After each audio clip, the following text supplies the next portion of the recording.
স্বামীর ইনকাম মাত্র ১৭,০০০ টাকা। বাড়ি ভাড়া দিয়ে কিভাবে সংসার খরচ চালিয়ে টাকা সঞ্চয় করা যায় তার সহজ উপায় নিয়ে আমি চলে এসেছি।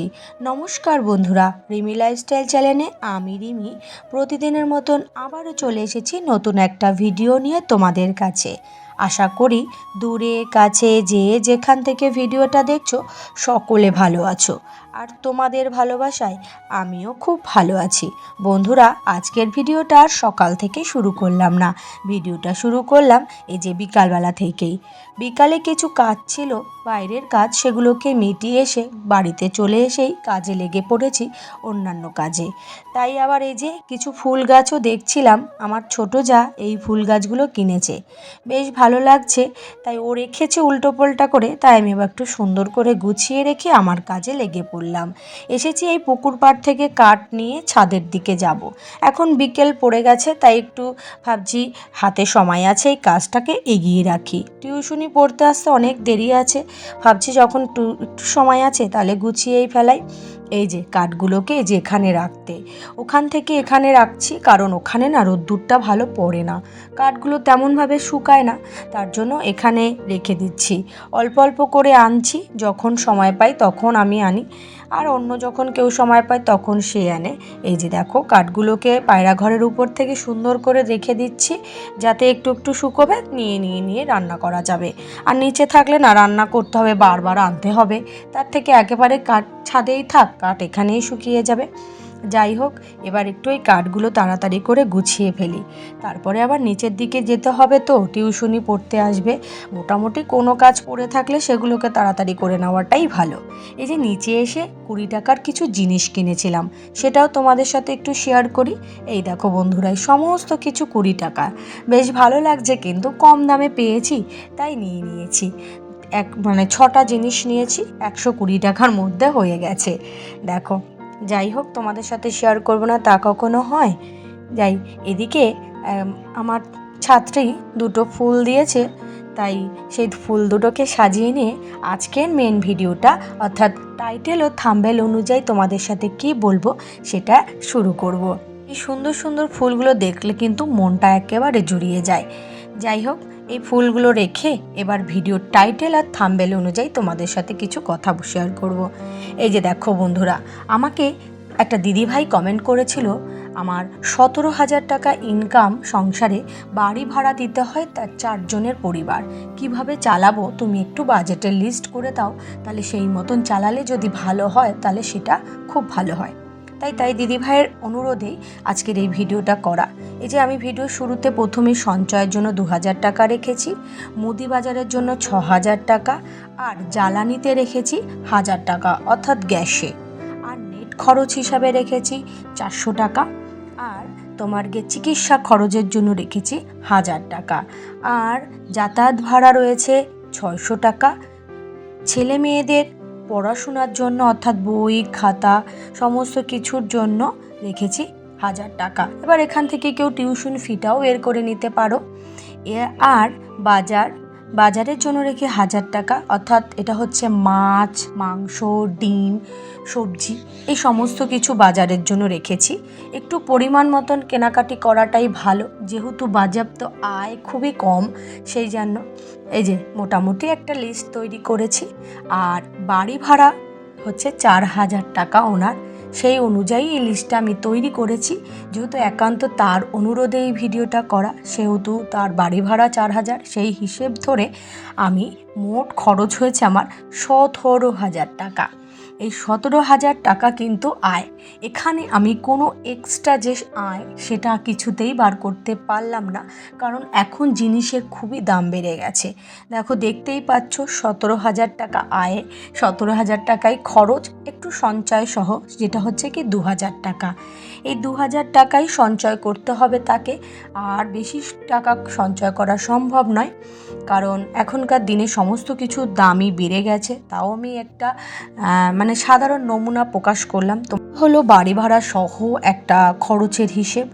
আর যাদের বাড়ি ভাড়া নেই তাদের কিন্তু 4,000 টাকাটাই বেঁচে যাবে, আর তার সঙ্গে 2,000 টাকা যে সঞ্চয় সেটাও থেকে যাবে, এবং তারা অন্যান্য ক্ষেত্রে টাকা খরচটা বেশি করতে পারবে। যেহেতু আয় কম সেহেতু সেইভাবেই আমি বাজেটটা তৈরি করেছি। বাড়ি ভাড়াটা প্রচণ্ড পরিমাণেই দিতে হচ্ছে। এবার যাদের নিজেদের বাড়ি আছে তাদের কিন্তু এই খরচটা আর দিতে হবে না, তারা কিন্তু চাইলে এখান থেকেও টাকা বাঁচিয়ে রাখতে পারবে। এটা হচ্ছে বন্ধুরা একজনের অনুরোধে এই ভিডিওটা করা, এবং তারই আয় অনুযায়ী আমি এই বাজেটের লিস্টটা তৈরি করেছি। এবার তোমরা বলতে পারো যাদের কাছে বাড়ি রয়েছে তারা কিন্তু যে পরিমাণে আমি খরচটা ধরেছি, যেহেতু হিসেব পাবে সংসারটাকে চালাতে হবে, তোমরা সেখানে খরচের পরিমাণটা একটু বাড়িয়ে দিতে পারো। কারণ হচ্ছে গিয়ে তখন তো তোমাদের 4,000 টাকা সেই বাড়ি ভাড়াটা দিতে হচ্ছে না। তারা চাইলে তাদের সংসারটাকে তোমরা সুন্দরভাবে সাজিয়ে নিতে পারো। আর যাদের বাড়ি ভাড়া দিতে হয় তাদের তো এই বাজেটের লিস্ট একদম নিয়মমাফিক ব্যবহার করতে হবে, না হলে টাকা কী করেই সঞ্চয় করতে পারবে না, বরং আরও দেনায় জড়িয়ে যাবে। তাই দেনায় জড়িয়ে যাওয়ার আগে তোমরা যদি চাও তাহলে আমার এই বাজেটের লিস্টটা ফলো করতে পারো। যাই হোক বন্ধুরা, অনেক কথাই তোমাদেরকে বললাম, আশা করি তোমরা বুঝতে পারবে আমার কথাগুলো। এবার একটু ঘরের কাজ সম্পর্কে কিছু বলি। ওই যে বিছনাটাকে তুলানো হয়ে গেছে, এটা তো সকালের ভিডিও, তাই বিছনাটাকে আগে তুলে নিয়েছি। এবার হচ্ছে গিয়ে একটু খাটটা মুছে নিই, আর হচ্ছে তারপরে বিছনাকে সুন্দর করে গুছিয়ে রাখবো। এটাই হচ্ছে এখন সংসারের কাজ আমার। সংসারের কাজ যখন করতে হবে আমাকেই, এই সংসারটা তো আমারই, তাহলে সমস্ত কাজ গুছিয়ে আমাকেই করতে হবে। তাই সময়ের মধ্যে করে নেওয়ার চেষ্টাটাই আমি সব সময় করে থাকি। আর সকলকে একটা কথাই বলছি, আর স্বামীর আয় অল্প থাকুক আর বেশি থাকুক, তোমরা সকলে নিজেরা একটু স্বাবলম্বী হও, কারণ আয়ের উৎস বাড়াও। কারণ বর্তমানে সমস্ত জিনিসের দামই খুব বেশি, কারণ পর্যাপ্ত টাকা নিয়ে সংসার চালানো খুবই কষ্টের বিষয়। তাই সকলকে একটু করে আয়ের উৎস বাড়াতেই হবে। যা সংসারে আয় হচ্ছে তার থেকে একটু পরিমাণ আয় বাড়াতে হলে নিজেদেরকে পরিশ্রম করতে হবে। পরিশ্রম করে করে কিছু টাকা সঞ্চয় করতে হবে, না হলে ভবিষ্যৎ কিন্তু একেবারেই সুন্দর হবে না। কারণ ভবিষ্যতে টাকার কিন্তু প্রচুর প্রয়োজন হতে পারে, তখন কিন্তু তোমার কাছে কেউ আসবে না। বিপদের সময় টাকা সঞ্চয় রাখাটা খুবই দরকার। বিশেষ করে বিপদের সময় কিন্তু একদমই কেউ পাশে থাকে না। তাই চেষ্টা করতে হবে সবটা সময় নিজের বিপদ নিজে যাতে সামলে নিতে পারি, তার জন্য টাকা সঞ্চয় করা এখন থেকেই শুরু করে দেওয়া দরকার। যাই হোক, অনেক কথাই বললাম এবং তার সাথে কিছু কাজও করে ফেললাম। আর আজকে রান্না করব ছিম আর আলু। এটা হচ্ছে ভাজবো, কিন্তু একটু মশলা দিয়ে, বেশ ভালো লাগে এটা কিন্তু খেতে। এই আলু আর ছিমটাকে সুন্দর করে একটু কেটে যদি সর্ষে আর লঙ্কা দিয়ে ভাজা যায় না, তাহলে বেশ ভালো লাগে। আমাদের ঘরে তো এই রেসিপিটা হলে মানে সকলে এতেই ভাত খেয়ে নিতে পারে।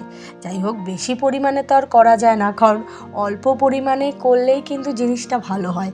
বেশি যখনই তুমি মনে করবে তখন দেখবা জিনিসটা আর ভালো হয় না। আমার তো হয় না, তোমাদের কেমন হয় বলতে পারবো না। এই যে ছিম তো কাটা হয়েই গেছে, এদিকে আলুও ভালো করে কেটে নিয়েছি। আর তোমরা ভিডিও যখন দেখছো রেসিপিটাও টুক করে দেখে নাও। আমি হয়তো সেইভাবে রেসিপির ভিডিও করে উঠতে পারি না, আমি তেমনভাবে সত্যি কথা বলতে বুঝে করতেও পারি না। যে সকল দিদিভাইদের ভিডিও দেখি, যেমন মালয়েশিয়া বাঙালিয়ানা দিদিভাইয়ের, কুকবুক এই দিদিভাইয়ের, এছাড়াও অনেক দিদিভাই আছে, প্রিয় রান্নাঘর, এই সমস্ত দিদিভাইয়ের ভিডিও দেখি। তারা কত সুন্দর করে ভিডিও করে, আমার খুব ইচ্ছা করে তাদের মতন ভিডিও করা। চেষ্টা করব অবশ্যই, চেষ্টা করলে পারা যায়। যাই হোক, এই যে দেখো কত সুন্দরভাবে ছিমটা ভেজে ফেলেছি। যাই হোক, এবার খেতে বসে গেছি। দুপুর গড়িয়ে এসেছে, আর বেশি সময় বসে থাকা যায় না। যেহেতু সকালে খুব তাড়াতাড়ি খাওয়া দাওয়া করে নিই, তো দুপুরটা হয়ে গেলে আর দেরি করা যায় না। আর দুপুরের খাওয়া যেন আমি টাইম মতন না খেলে আমার যেন দুপুরের ঘুমটাও ঠিক মতন হয় না। যাই হোক, দুপুরের খাওয়া দাওয়া শেষ করেই কিন্তু আবার বিকেলে চায়ের নিয়ে চলে এসেছি, কারণ বিকাল হয়ে গেছে। টিউশনিটা আজকে ছুটি রয়েছে, তার জন্য আমি একটু চা করে নিয়েছি। আর মাথাটাও না খুব ধরেছে, তাই ভাবলাম একটু চা করে বিস্কুট দিয়ে খেয়ে নিয়ে তারপরে বাকি মেশিনের কাজ করতে বসবো। যাই হোক বন্ধুরা, কথা বলতে বলতে একদম ভিডিওর অন্তিম পর্যায়ে চলে এসেছি। আশা করি ভিডিওটা তোমাদের ভালো লাগবে। আর নতুন বন্ধু যারা আজকের এই ভিডিওটা দেখছো, ভিডিওর কোনো কথা কোনো অংশ যদি তোমাদের ভালো লাগে তাহলে অবশ্যই কিন্তু সাবস্ক্রাইব করে পাশে থাকবে। আর পুরনো বন্ধুদের জন্য রইল অনেক অনেক ভালোবাসা। আজকের মতন টাটা, সকলে ভালো থেকো, সুস্থ থেকো।